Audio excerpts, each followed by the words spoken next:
cleaning of the roads, how exactly we are maintaining the roads, and also the public health system of the city as such.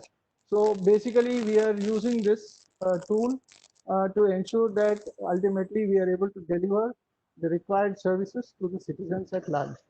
I think this much is enough. I think I would request Hepzibah to take over now and then make the presentation quickly. Very good afternoon. BBMP has adopted the leaving no case untraced approach, and the war room was established as Commissioner Sir has told as part of the preparedness for fighting the pandemic in the third week of March.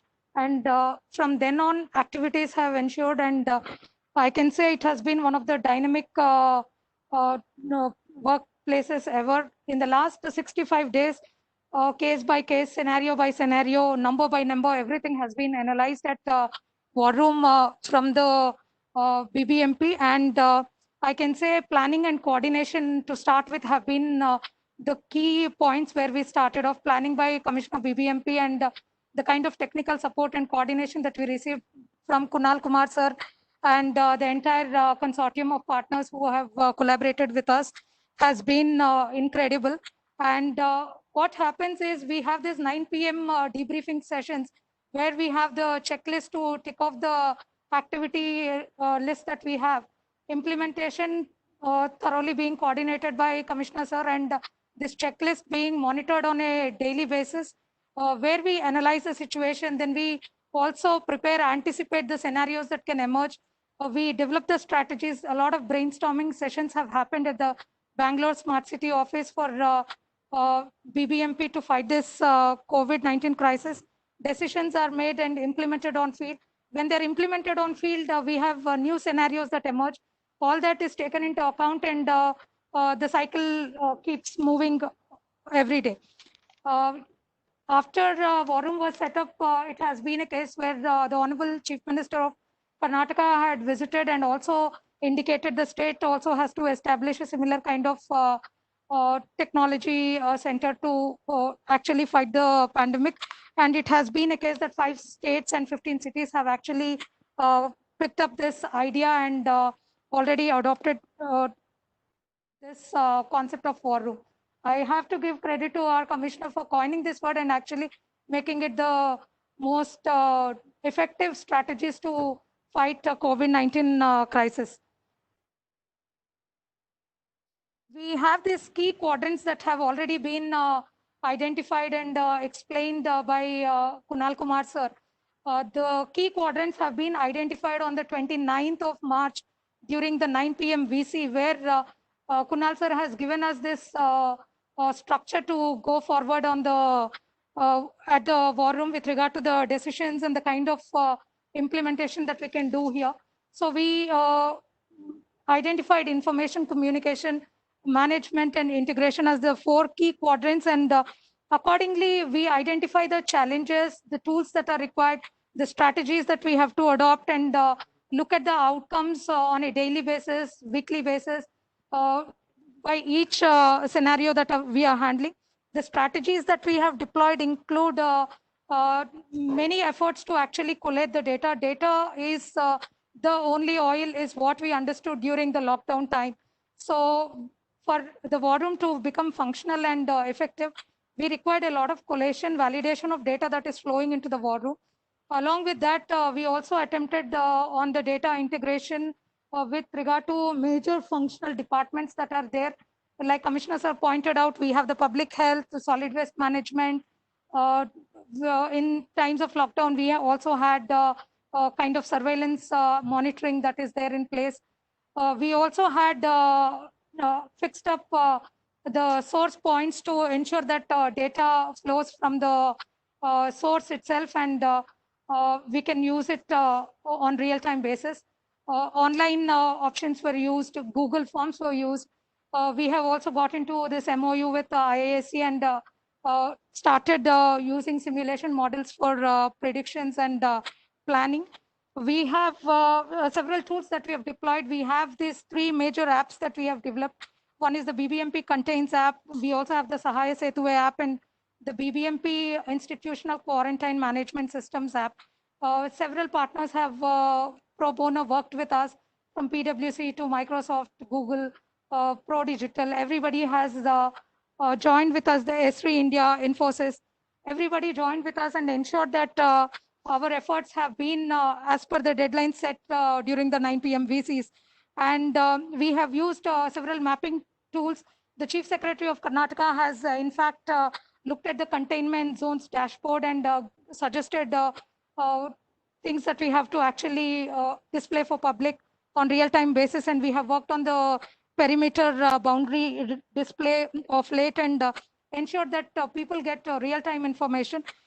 Communication to citizens back and forth has been one of the major checklists. We have this bulletin that is issued from the war room. 59 bulletins have been issued thus far without any break in the kind of data analysis that goes into it. And also it has been a fact that from day 1 to 59, we have been on a constant improvement mode. We have tried to give the analysis that people can read and easily understand, relate with, and use it for their planning and activities. We have also done a major analysis with regard to city to city, the state and BBMP analysis. Within BBMP also, we identified what are the major cluster points, what are the hotspots, what are the containment zones, and accordingly, we have been targeting all our planning and decision-making activities.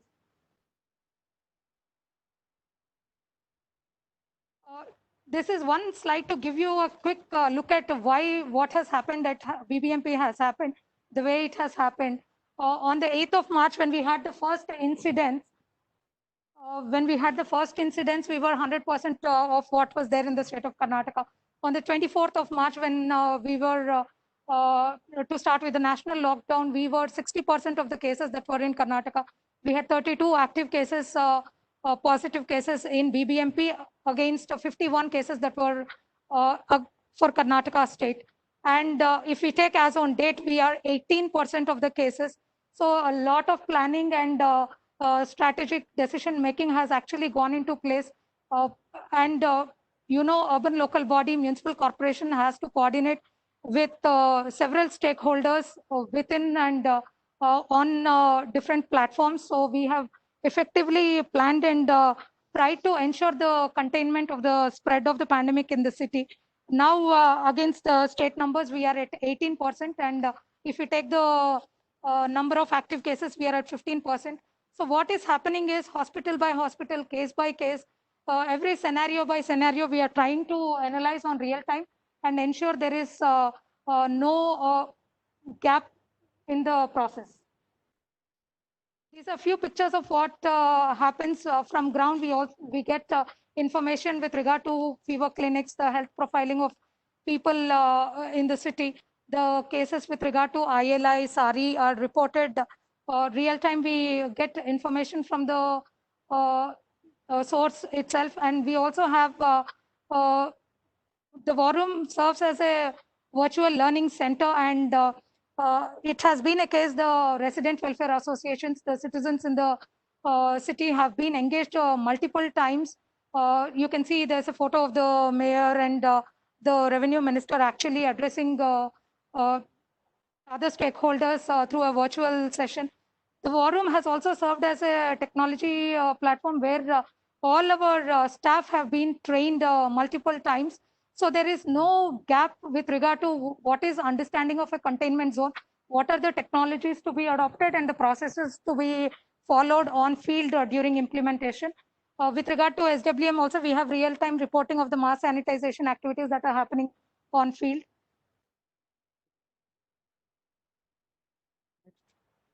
These are a few pictures of the advisories issued by BBMP, the inputs that we take from Twitter and Facebook handles of Commissioner, Mayor, and the public sentiment analysis that is being analyzed through crawling on the social media and digital media.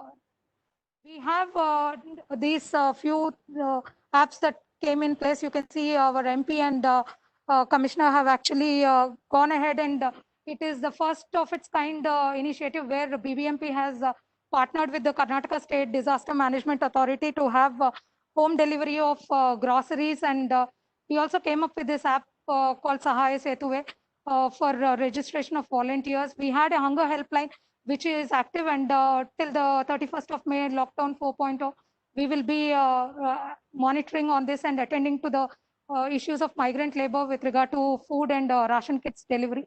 We have the BBMP Contains app, which is dedicated for the containment zone monitoring, the health surveillance, also with regard to the kind of complaints, grievances that public can face in containment zones. We want to connect with the with every citizen in the containment zone, outside the containment zone, make it easy and most informed for the citizens in the city. This is a snapshot of the predictive analysis. This is with regard to cluster 3, which is Padra and Pura, which is 1/3 of the active cases that we have in the city on date. So we have been monitoring containment zone by zone, and we have seen the scenarios multiple times. So unlike the national scenario, which may have one plateau or two, we have many temporary plateaus that emerged when we try to do this modeling and analyze the scenario. This is Bangalore Smart City Office, where we have called it an urban lounge for discussions. And it has been a case where Commissioner BBMP has effectively engaged all the joint commissioners, special commissioners, and the field staff to actually drill down the idea of how to fight this crisis, because this is a crisis which no one has ever faced before, and the strategies have been ever evolving. So these sessions have actually helped us have the perfect sync between ideation and implementation. This is with regard to one of those 9 p.m. VCs. I should give credit to Kunal sir for actually pioneering, and Anil sir for spearheading this entire effort of technology interface in crisis management. This is a picture to give an idea of what exactly happens at the war room. War room, we do mapping of the containment zones, but to get the correct information, we go on site also. We also ensure data flows from the source, and upon validation of data and ensuring there is seamless flow of data on real time is the entire functionality that is being performed at war room happens. This is a picture where you can see on the right where we have identified one of the recent containment zones, which we have issued orders day before, where commissioners are actually visited the spot to identify the kind of spatial inputs that it could give, and accordingly plan all our strategies. Because an area can have different forms, and there might be several layers which will actually make it effective in terms of our planning with regard to containment or control of the pandemic. So on ground real-time information and continuous connect between ideation and implementation is, I think, the key to everything. Coordination and planning have been something which we have been working ceaselessly for the last 65 days. 60 days support from the Smart Cities mission will be replicated in the dashboards that will be shown by the partners who have worked on it. I'm sure PwC, Quantela, and the Data Science Consortium, along with the Smart Cities mission, have done a great job to bring the numbers from 100% to 18%, and we only hope to help and use all the technology platforms available to the best. I thank all the people who are present in the VC, and I request Kunal sir to take it forward. Thanks, Hemshima ma'am, for summarizing the great work done at Bangalore. Thanks, Anil sir, for the leadership there and giving us opportunity to many of the partners to work in collaboration here. Can I have the access for the presentation, please?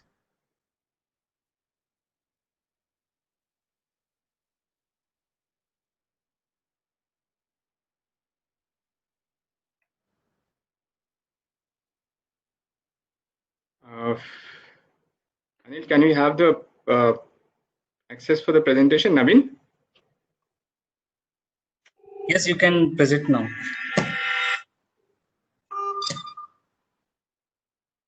I mean, I don't think you have given me the access yet. Vijay Varanasi. It's given. No, Subhash Patil. Subhash Patil, please.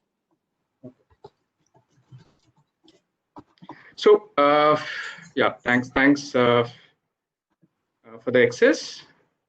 Yeah, done. You all can see the presentation. Padam, can you confirm? Yes, we can see the presentation. Thank you. Please. So I think a lot of good work by the partners. What I'll do is quickly, I'll probably give a little bit of brief on the kind of frameworks we worked upon, and then there would be a presentation by Quantilla on the COVAS solution, which they are already implementing beyond BBMP in few of the urban local bodies now, and then work done by the Data Science Consortium on some of the toolkits they have prepared. So in terms of the frameworks which you have created, I think Kunal sir has talked about how monitoring, communication, and management, the information, how we efficiently manage the information, monitor it, how we really do the communications in a targeted manner, and effective management is important. And the IT solutions are quite facilitating to this entire effort at the war room. We do feel that, okay, the cities who are grappling with more number of cases would require extensions, would require support from probably the crowdsourcing or volunteers. And then this framework, what we have done is we've tried translating it into an IT framework in terms of how various subsystems can come together, how we can tap on different data sources which are required to be captured.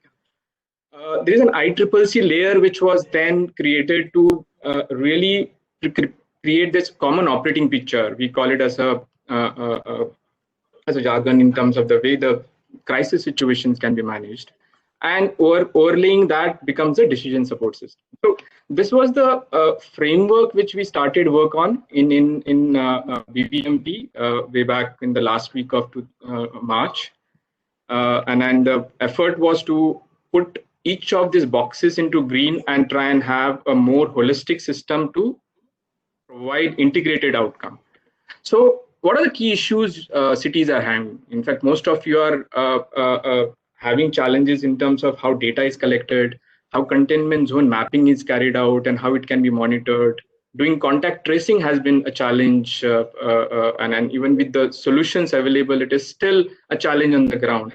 So many of these problems, we have tried seeing one by one how we can handle them through the systems, right in those three categories of monitoring, communications, and management, and then including the current issues which we all are facing with respect to migrant laborers or food and ration distribution to the needy people on the ground. A lot of these issues, what the presentation which will follow and the demonstration which will follow my short presentation here, which will be from Quantilla, they will try and tell you how some of these problems are actually being managed through the systems. So and what we are doing right now is, after in mid of April, the communication which was shared with everyone, we've tried to see how we can even onboard some of the newer solutions. Along with the IT system, what we also have done is we have created a model war room implementation handbook. This has been shared with all of you. Please go through that. We have divided into different sections. A very simple to use operational kind of a structure we have followed here, which covers about certain checklist, which you can probably try and figure out whether those things are happening in the war rooms. We've given certain operational frameworks. I talked about the IT blueprint. We have also shared certain SOPs which can be followed for the operational part of the war room, and we have given the entire handbook for the IT systems which are being used in BBMP. There is a governance structure also. We have increasingly felt a need to have a very systematic approach in the way the war room function. For example, the war room manager needs to be made responsible for ensuring all entities are being managed well, all the resources are being managed well. And depending on the size of the war rooms, you could try and map some of these roles, responsibilities to single person also. So we have just given these frameworks. You all would have seen this annexure which has been communicated to you by Smart Cities Mission. So there are two sections. One is mandatory solutions which are being provided to you, which is the core solution, the core solution, and there are optional applications which are available: the field officer app, the citizen app, certain collaboration tools, and then and depending upon your requirements, you could actually choose those options.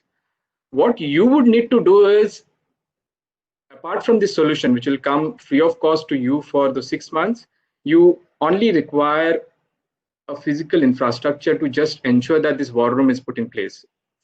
Depending upon the size of the city, you would require a few LED TVs, you would require certain laptops or desktops, internet connectivity, and people to manage, monitor this entire war room. If you already have an ICCC, then you would not require anything. You just require that to be put in, the operationalities put in place. So that's from my side here. What I'll request now is probably request Anil and Suresh from the Contilla team to take us through the Cover solution demo. Over to you, Anil. Naveen, can you kindly make a presentation available for Anil, please? Thank you, Subhash. Okay, let's screen.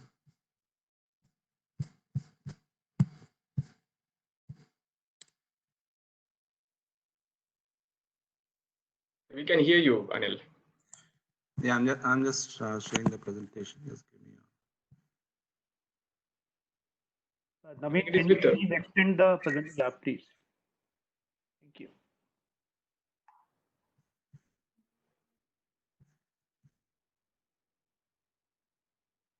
Are you able to see my screen, everyone? Yes, please go ahead, please. So thank you.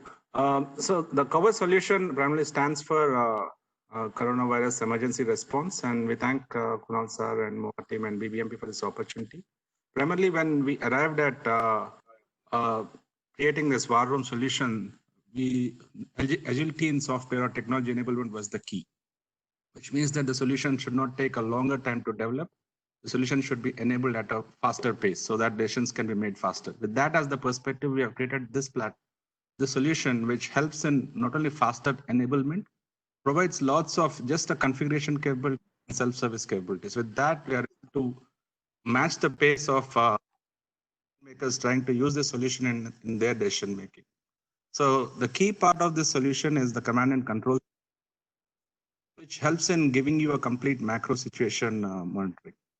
Not only that, it also helps you to interact with multiple agencies and also take actions. So that is the key perspective, which when Subhash has mentioned that ICCC forms a key layer, which brings in monitoring, which brings in actions, which helps in triggering SOPs, and also helps you in taking the right decisions, engaging with citizens, attending to their problems, trying to find containment zones.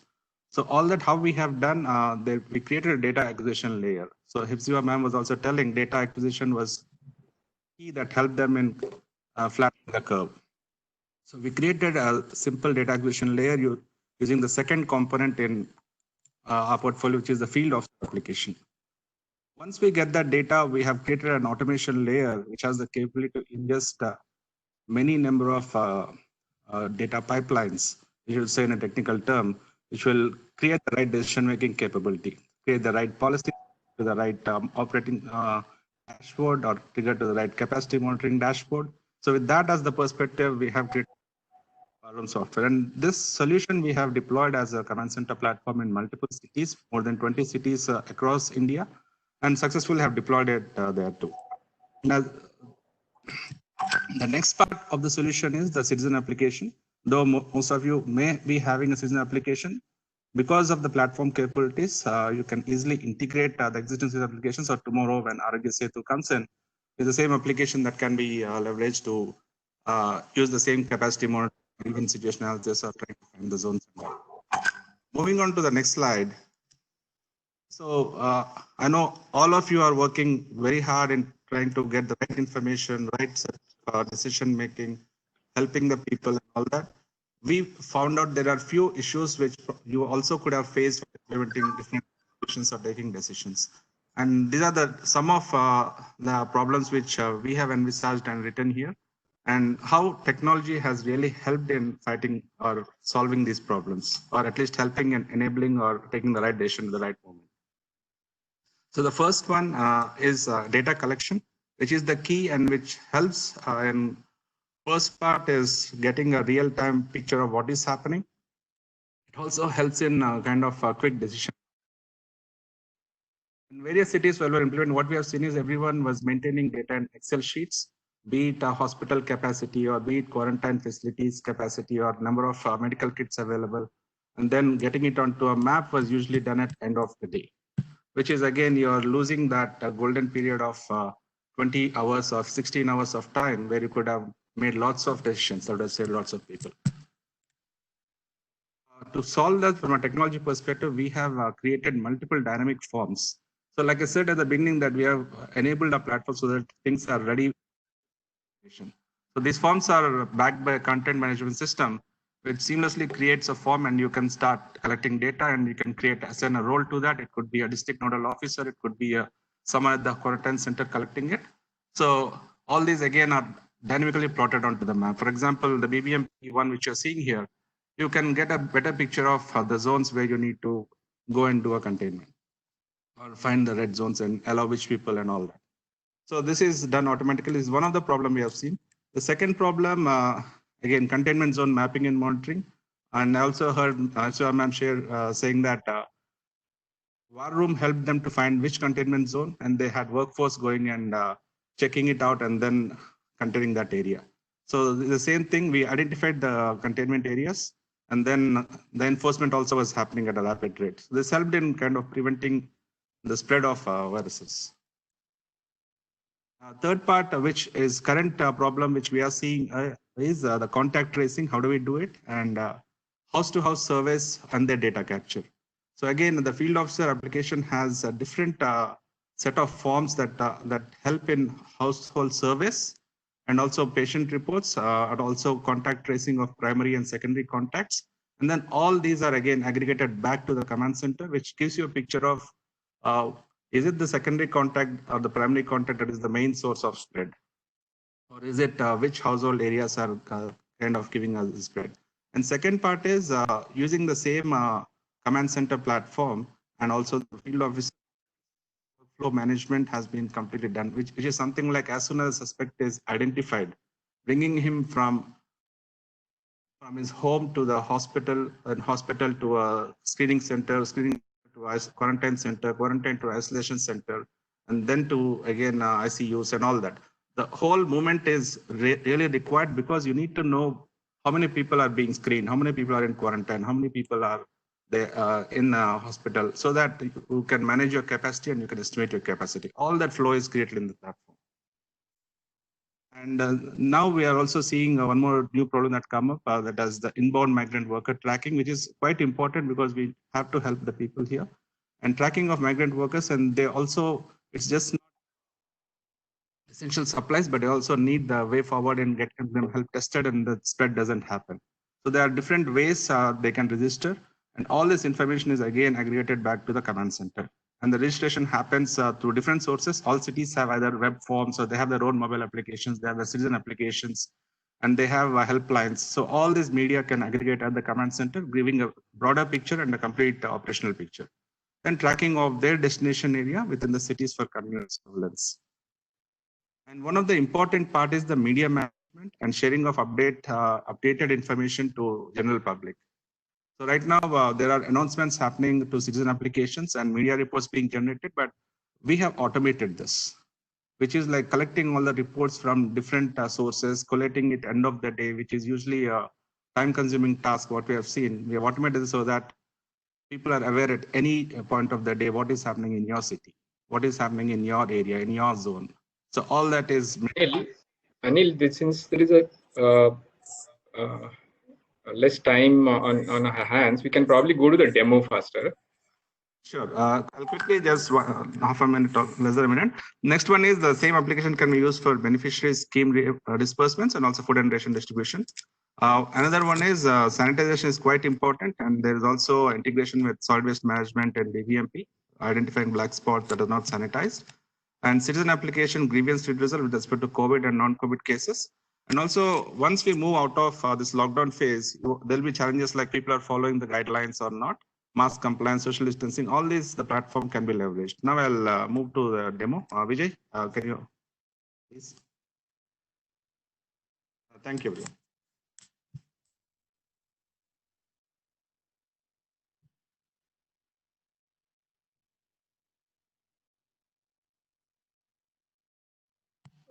Can I made presenter, please? Vijay Varanasi. Yeah, Vijay, you can present.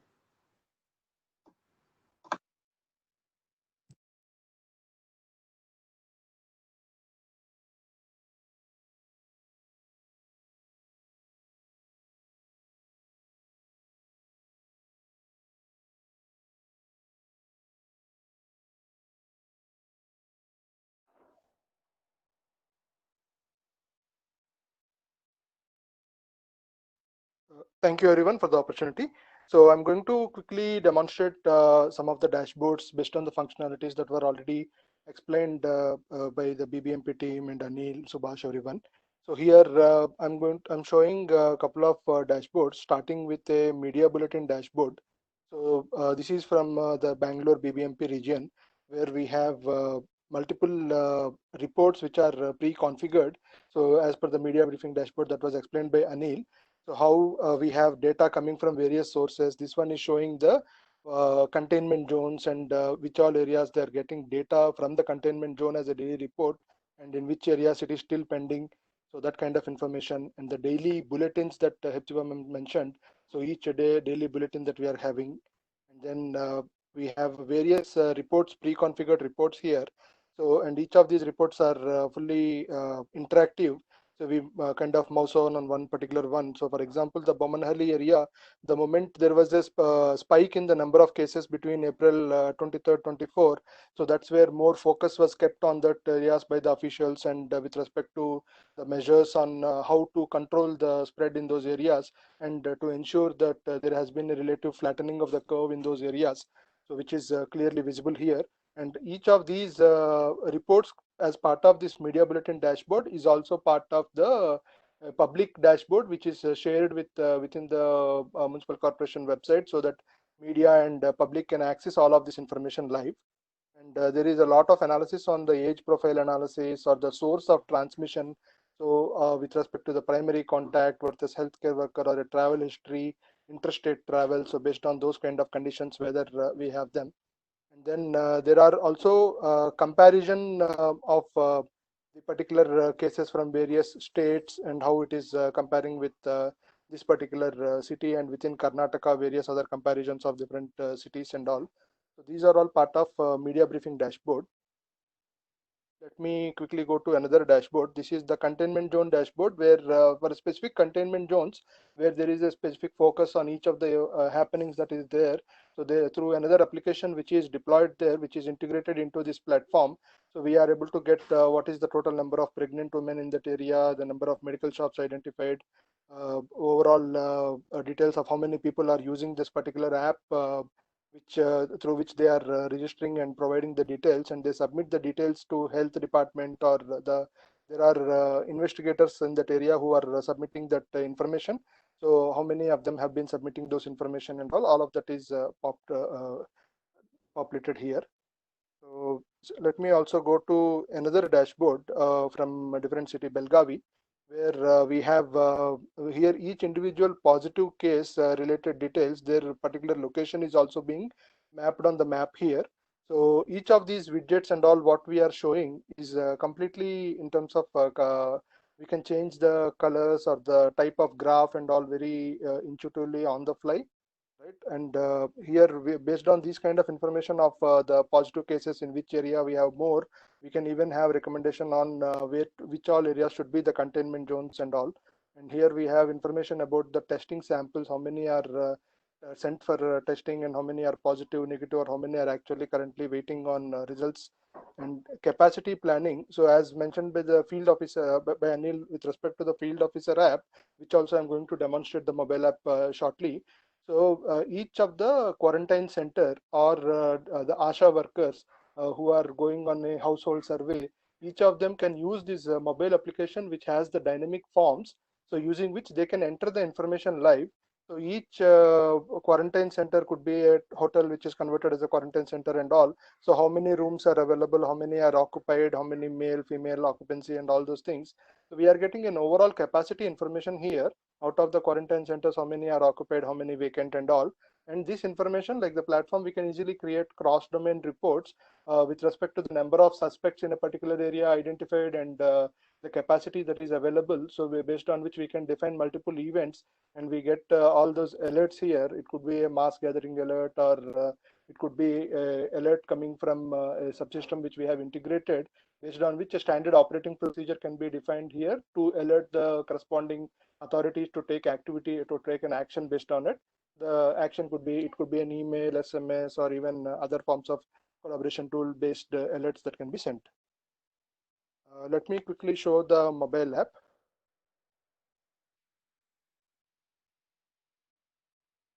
So this is a field officer mobile application. So we have, we can define multiple dynamic forms here on the fly from the platform. So it could be filling information about a particular patient. So each, I mean, what is the source of this particular information? Is it from a call received to 104, or is it based on contact tracing or passive surveillance? So based on that kind of information, and we can enter the details of the patient, age, and what are the symptoms that he has, any comorbidities, travel history. So today, let us say we have some 30-40 fields here. We want to add more fields. We can simply add it in the backend. It will automatically come here. And then similarly, it could be a telesurveillance form, which a different set of fields, like what are, if there is a call about a particular info, someone having some symptoms, so they can enter their detail. That details can be entered here by the operator, or it can even be the logistics related information collection. So let us say one particular quarantine center has logged in, or a hospital has logged in. So with respect to number of beds availability, equipment, human resources, so each of them, they can update this information on a frequent basis, like every day or every half day. So what is the total number of isolation beds and total ICU beds, ventilators? So those kind of information that is entered here. So based on which we are showing various capacity dashboards and other things, where we can see the actual number of data available. So this basically is allowing us to consolidate the information from a quarantine center or an individual hospital level to zone level, and then to city level or even district level.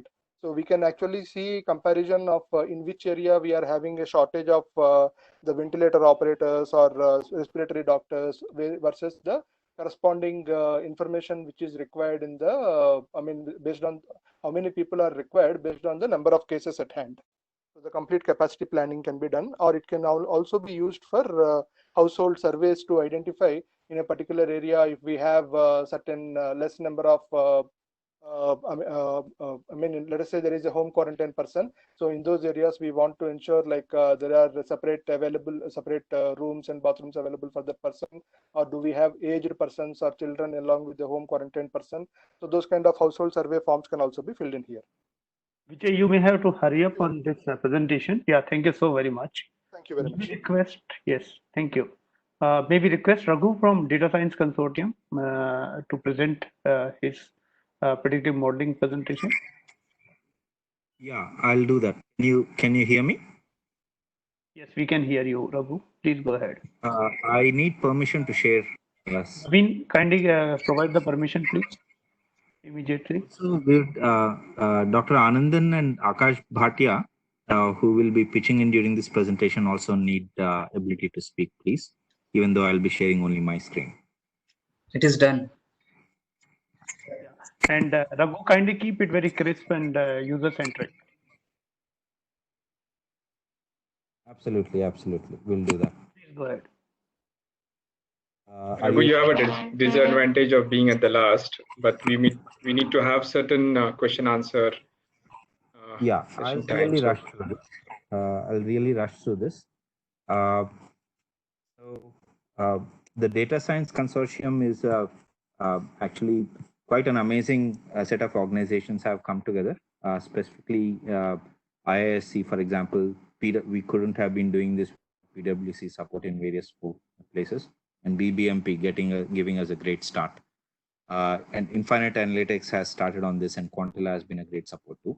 As you see, there are several collaborators in this globally as well as here. Our model is kind of simple, leveraging the war room concept, provide modeling and data science based tools through dashboards and hands-on support. Right? That is, and we are doing this at cities currently, and we're also in conversations centrally to see how we can provide that support. The concept really is simple. How do we provide a very easy to adapt toolkit that is also scientifically robust, addresses multiple needs, and it's designed specifically for busy administrators such as you with hands-on support, thanks to folks such as PwC in these various war rooms. Right.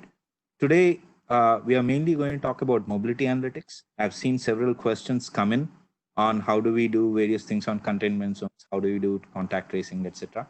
Akash Bhatia is going to speak about that. Now I'm going to speak about healthcare demand prediction, because macro prediction is one of the key things. There are other things that are in development that are a little bit out. This will build on the current tools that will be already made available. With that, let me actually, Akash. Yeah, I'm here. Yeah. Do you want me to play the video first, or do you want to say? If you can. No, if you can do that. If you can play the video. Thank you.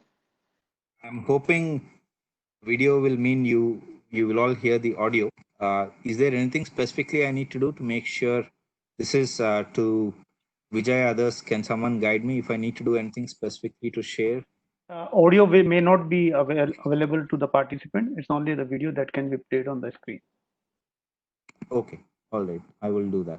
Go ahead. Okay, so I can speak with the. Essentially, see the video screen. Yes, we can. Please go. Should I play?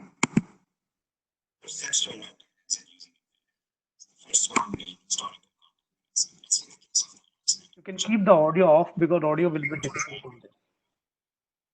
So what you're seeing over here is okay. Are you going to start again? I turn audio off. Raghu, can you restart the video?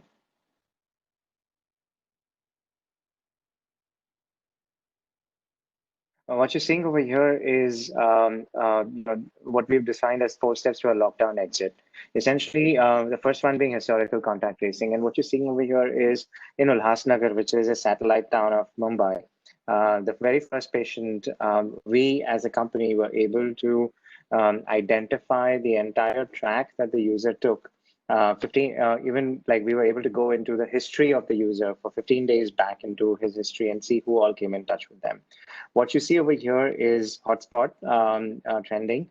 What you see is Bangalore, Koramangala area. Every flashing dot essentially is a person on the, I think the 23rd or the 24th of March, or I think the 26th of March, and whether they were flouting the norms of lockdown that were put in place. Not only were we able to find what each flashing dot is a origin and destination, but what we were also able to see is the same people who were in Koramangala area were also did travel to places as far as Hubli and Hyderabad in Telangana as well. We'll zoom in again. See this movement, and you can see the flashing dots on Hyderabad and Hubli and all the way to Vijayawada as well. The next one, we all know about Tablighi Jamaat, right? So what we were able to do is we were able to track 929 participants in the Tablighi Jamaat using our platform. We went back 15 days before they attended the Jamaat, looked at where all did they come from, who all did they meet with. And then during the event, obviously, we were able to see what they were doing, and along with after the event, where all did they go to. Not only that, but we were also able to find the first degree contacts of those people as well. You will see the next screen These were all the first degree contacts, essentially all the contacts who came in touch with the 929 attendees that we were able to identify analyze. And each of them, what we are able to give the authorities are their ID that is like a cookie on the phone, as well as the carrier. The last one being containment zone analyses. We talked about, someone also mentioned over here about the containment zone analyses. What you see over here is Mumbai and a whole bunch of containment zones in Mumbai. What this indicates is the blue ones are the ones that are complying with movement enforcement. So in the sense that those ones who are under lockdown, who are not traveling more than 1 kilometer outside of in and outside of the containment zone are the ones that are blue. The ones that are red are the ones that are not complying with the lockdown conditions. That is something essentially being able to give the city the ability to identify which containment zones can be released from lockdown, which ones still need more enforcement, cops, or any other human resources that would need to be deployed. What we do is we use a identifier for a standard advertiser identifier used by advertisers called IFA, which does not give any personally identifiable information to advertisers. We've repurposed our platform to be able to do the 4 things that we've talked about. Not only do we do this, that's the Infinite Analytics team, that's me up there, and the other teams, Puru, my co-founder, is also on this call, and some of the advisory team, as Mr. Ratan Tata, Sir Tim Berners-Lee, the inventor of the World Wide Web, Deb Roy, who is the executive director of the MIT Media. That's us. Beyond this, in fact, actually, Raghu, if you can show the other slide as well. We also are monitoring about 30 cities and looking at multiple points of interest in those 30 cities. Raghu, can you share that slide that I had sent to you, the mobility one? What we are able to, hello?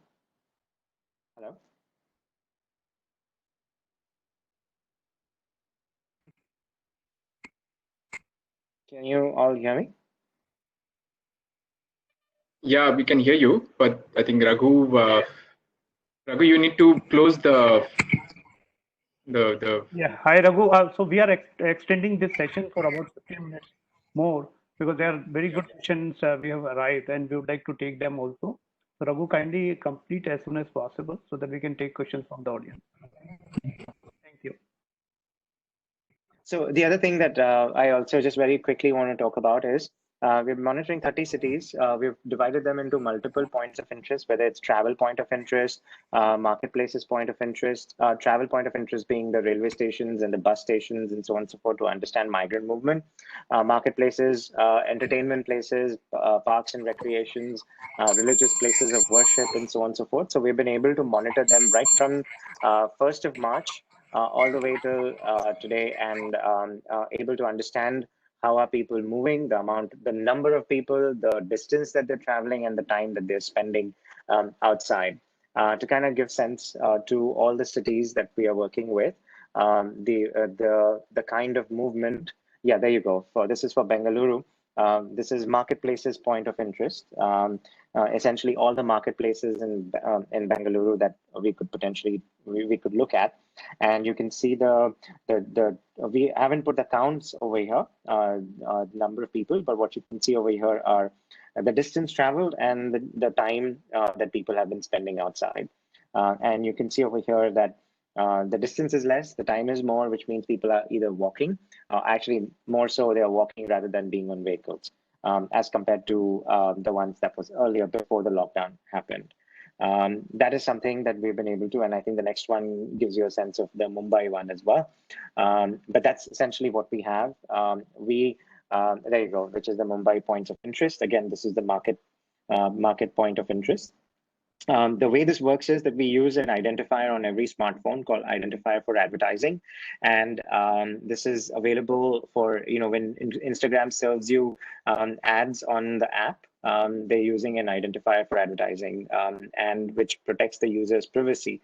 This data is available with most of the apps and all the app aggregators. We use this data, transform it so people who also have not downloaded the Arogya Setu app or refuse to do that, we are able to go back, 15 days or even 1 month into their history, using our platform to understand who they came in touch with, without knowing who those users are. We only know the identifiers essentially. I'll pause here for a second. Thank you, I know I've Akash. gone a little over time. Yeah. Thanks, Akash. So the next thing I want to talk about is healthcare demand prediction. This is work that's being done by Wadhwani AI and Data Science India versus COVID. It's a volunteer group. You all might be familiar with the various families of predictive models that I use.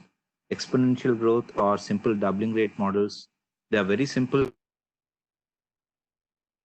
accurate beyond the initial steep pricing stretch. Class models can do reasonable predictions, but they do need more than just a couple of parameters. And as I will show later in my presentation, we have around 7 parameters that we use. Agent like simulating everyone's history.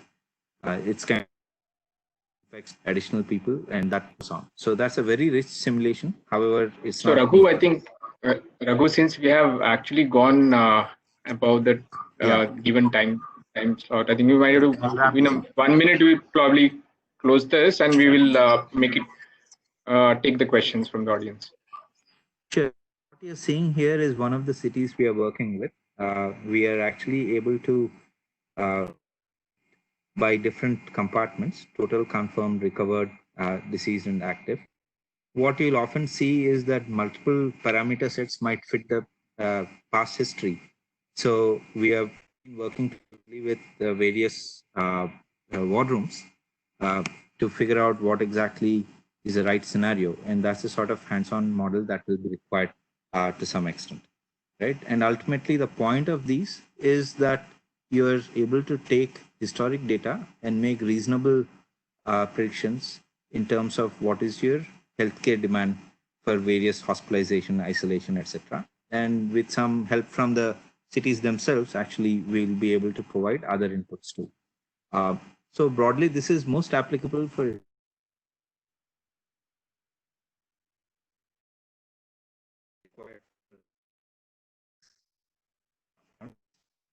we can provide the SOPs, etc.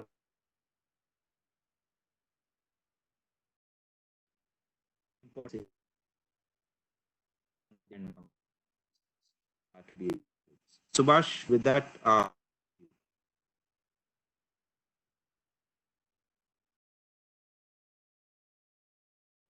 Thanks, Raghu.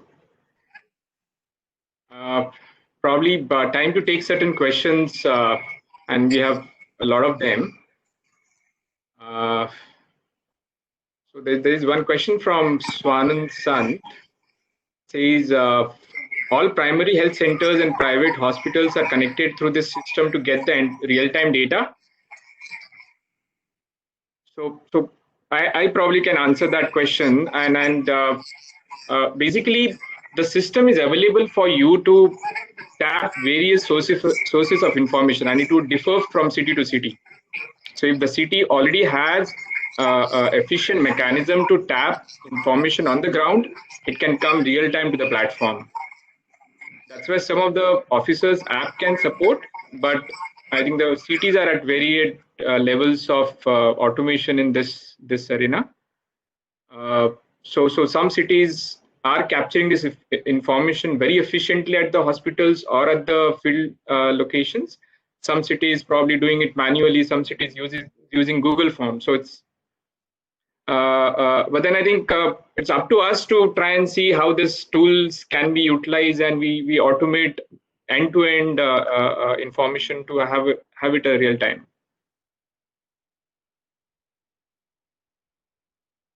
There's a question that data set for predictive analysis is very limited. How do you ensure accuracy, stability, and model? There could be different types of distribution for the city areas, and the single model might not be fit for all. How do you manage that? Raghu, Anandan, can you take this? Sure, I can take this. They are absolutely right. It's quite difficult to do that. That's why I mentioned that one you might not end up using the same model for all use cases. For example, if you want to do ward level prediction, if you are good enough with a macro level prediction for healthcare planning, let's say once in a couple of weeks. So that is a tricky challenge, and the balance literally comes down to usually the data, right, and the model you are, and see what we have seen work is this: that if the city is able to dedicate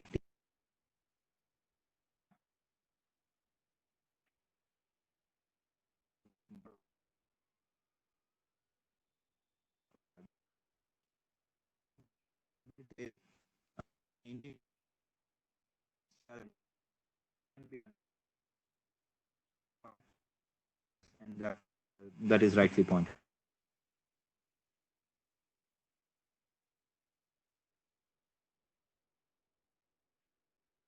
Subhash, can you go to the next question, please? Yeah. There is one question from Surat. They're saying, okay, we have mentioned migrant tracking and management system in your presentation.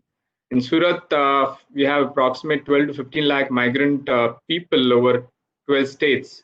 So we would like you to elaborate your strategy for the same, which may be helpful to us.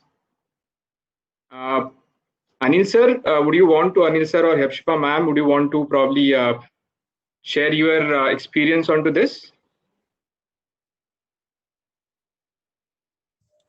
Are you able to hear me? Yes, sir.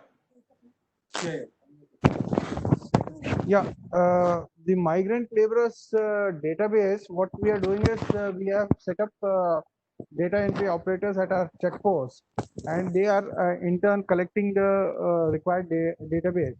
And prior to their arriving at the checkpost, we have set up our Seva Sindhu portal, through which people or who are wanting to go out from the state also register themselves so that they can be booked onto trains which are leaving from here, either trains or buses which are leaving from here.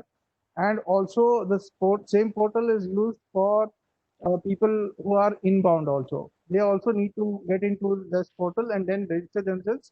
And the concerned district deputy commissioner is authorized to permit them to enter into the state or to that particular district. So that is how we are collecting the database, and that's real time. Thank you, sir. Thank you, sir. Very, very interesting question. One more question here. Can we start looking at solution which will be more useful once lockdown is over? Since the pandemic is new, we need some non-conventional solutions. Kunal sir, would you want to share your views on this? Well, unfortunately, the time you started to speak about the question, I got a call. Just can you repeat it, please?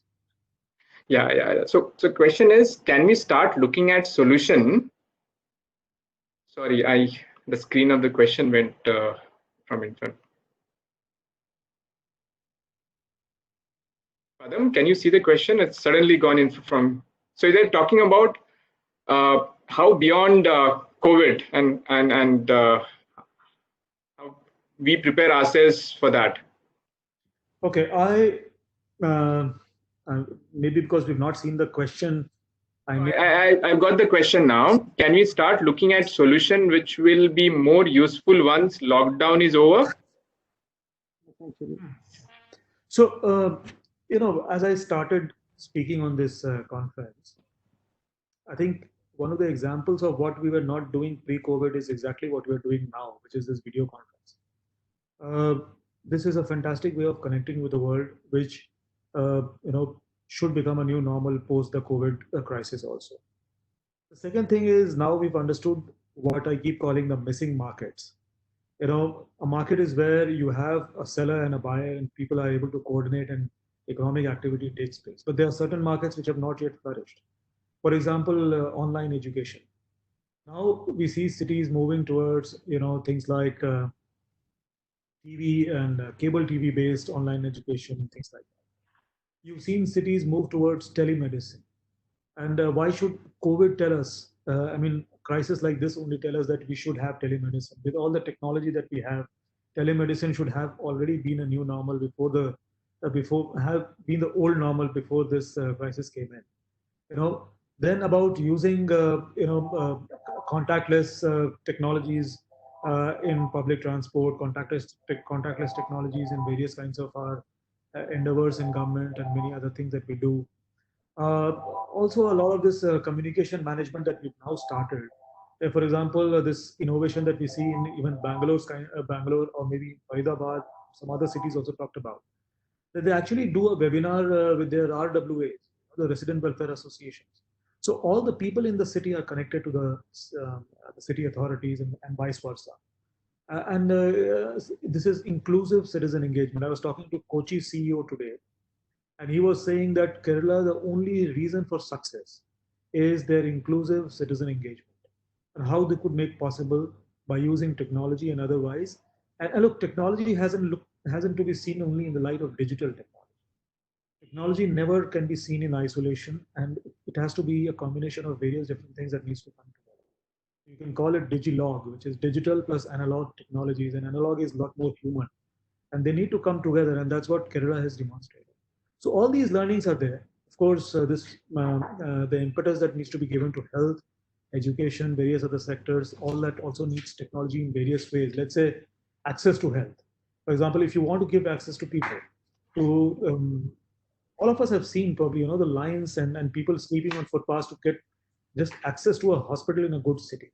Can they have better appointment systems where they actually talk to the health machinery before they come from the rural area to the urban area? Can we have systems where in slums we could have predictive modeling as to where the next epidemic is going to happen, where the next typhoid case is going to come from, or where the next dengue case is going to come from?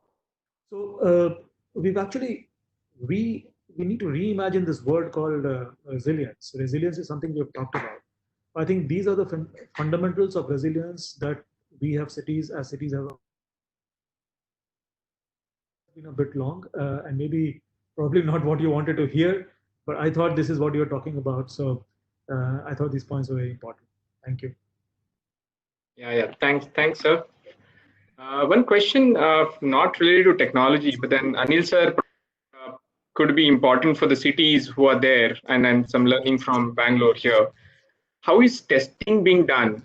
The more we test, the more patient we detect. So some learnings, probably the sharing of your experience on this. What we have seen is that containment zones. Am I audible? Yes, sir. The containment zones, what we are looking at is the area where we are actually concentrating on testing. And what we have done in the containment zone is that we have identified those vulnerable groups which are there, like people who are above 60 years of age, who have got comorbidity conditions, and pregnant women. These are the first targets which we are trying to identify, and therefore, kind of test them so that if they are found positive, we can then segregate them. The second thing, what we have done is in the containment zone is kind of educate the people there to ensure that the more mobile group, which is the age group of 20 to 40, they are probably the carriers, and they are the ones who are the spreaders. So what we have told them is that they should, isolate themselves and ensure that the reverse isolation of the vulnerable groups happen, because it is these people who go out of the containment zone or within the containment zone, move about for getting groceries or whatever are the essentials, and they are the ones who are the likely spreaders of this virus. So we have told them that they need to ensure that even if they are moving around within the containment zone, they need to ensure that they protect their family members, because they in turn will spread it to their family members as well as to the vulnerable group. So that is a kind of reverse isolation which we have told them to follow. And of course, the more number of people you test, the more chances are of your getting positive cases. But I think what is more important is not the numbers per se, but how we ensure that the containment happens and it doesn't spread across the city. That is the more important question, I think, which we all have to address. Subhash, one last question, please. And then we would like to take these questions and respond to all the participants. We are making the collection of all your questions. And we have your email IDs. So we'll be posting the presentation and the question answers to you in due course of time. Thank you. So Subhash, your last question. Yeah, so there's question on contact tracing. Mr. Ghanesham from Kalyan. It says key contact tracing tracking of COVID positive patients. The city has to approach to the telecom company or the vendor and it needs to get coordinated that. So how successful, so is there any cost for contact tracking as a solution here?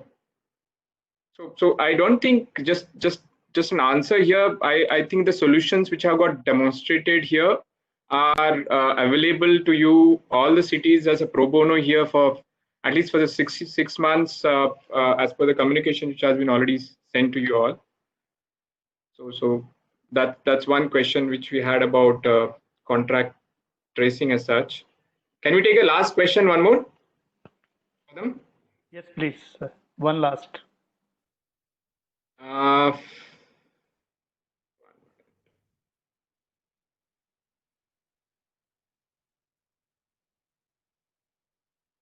Looking at the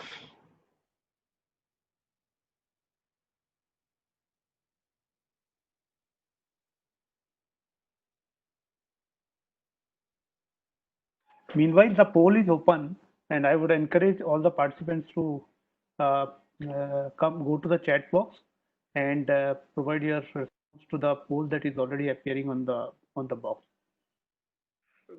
The question is, data set for predictive analysis is very limited. How do you ensure the accuracy, stability of the model? And there could be different types of distribution for the city areas, and the single model might not fit. Could you manage this? Raghu?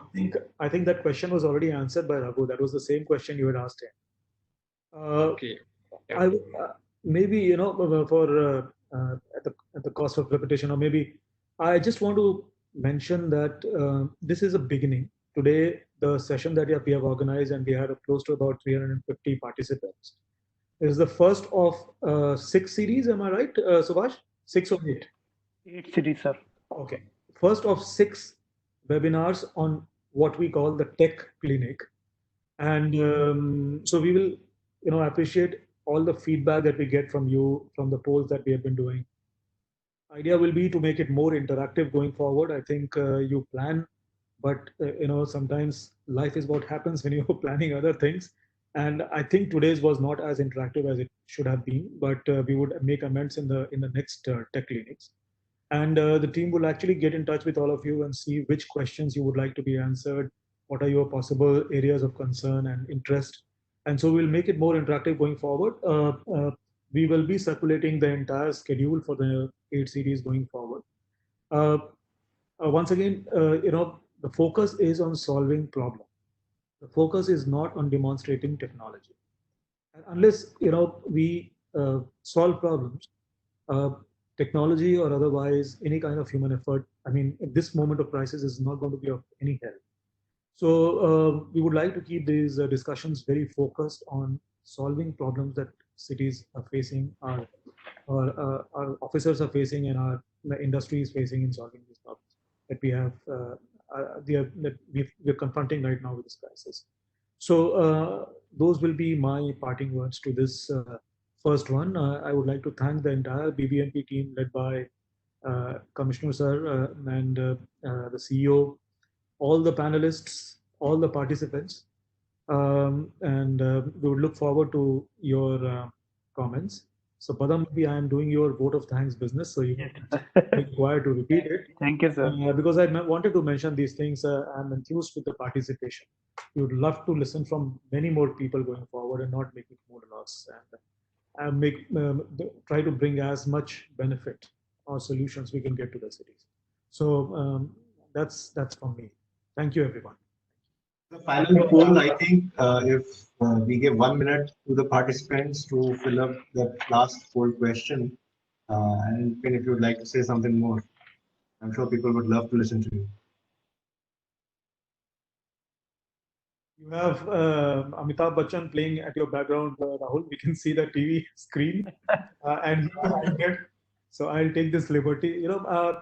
I would suggest that going forward, we may have a couple of cities also, because apart from Bangalore, Agra, I mean, like just name Pune, Mumbai, and so many different cities are doing extraordinary work as far as use of technology is concerned. And since we have 8 cities, and if we are able to keep time, maybe 3 to 4 slides for every city, quick 5 minutes, what you call this fireside chat kind of quick rapid fire, 5 minutes each. We could have 3 cities in every series, and then we can open it up. So try to make it as interactive as possible, and try to get other cities to come in also. That way, knowledge, always we get more knowledge by sharing rather than keeping it in the respective silos. So that's what I would like to add. Thank you very much, sir. And thank you to all the panelists for providing us such valuable insights, work that is taking place all around the smart cities. Of course, you will continue to have more interactive sessions in subsequent rounds of tech clinics. And I would also like to inform that it's not only the tech clinics that the smart cities mission is actually doing, but there are a series of webinars on various thematic areas, for example, mobility and transportation, on PPP. So please keep checking Smart Cities Twitter handle, keep checking up our websites, and we'll keep sharing this information with you. We have all of your email addresses, so keep informing you on the future webinars that are Smart Cities. So thank you very much, Padam. Over to you. Yeah, thank you, Mr. Kunal Kumar sir and Rahul sir. I would like to thank all the participants and speakers for their valuable input during this session. The poll is open if you would like to take the final one, and together with that, we'll continue our tech clinic as mentioned by Mr. Kunal Kumar. A special thanks to BBMP Commissioner, Mr. Neil Kumar, for his extraordinary enlightenment and the leadership that he has shown in setting up this war room and keeping the Bangalore numbers very low. I think it has been an extraordinary performance from the Bangalore city. And I think it's the time to learn from what they have done exceedingly well and other cities to replicate. Thank you so much for your participation. Thank you. All we'll this session now, and we'll meet again through an advance intimation of next Tech Clinic session, episode 2. Thank you so much. Thank you everybody. Look forward to the next series. Thank you, sir. Thank you so much.